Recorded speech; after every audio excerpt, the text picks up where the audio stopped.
Hello, this is Dr. Irvin Sani, and I'd like to speak to you about diabetes, specifically in reference to having your procedure.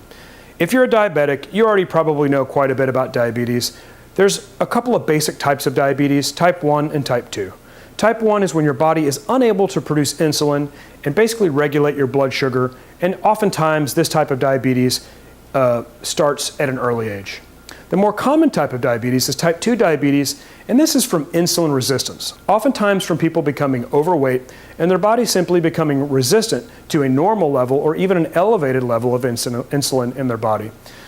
Now, the issue is that when we inject you, especially with a steroid medication, whether that's for an epidural steroid injection, a facet injection, or even an intra-articular injection of a knee or a shoulder, or any time we're injecting steroids into your body, this can affect your blood sugar adversely.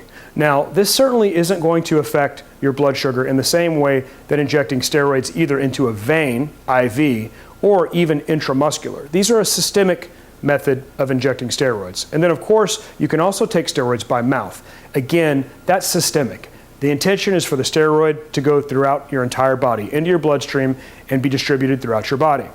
When we do steroid injections, we do not intend for our medication to be distributed throughout your body. We intend, in most cases, for it to be delivered to a specific location, a facet, the epidural space, the space inside your knee, the subacromial space inside your shoulder.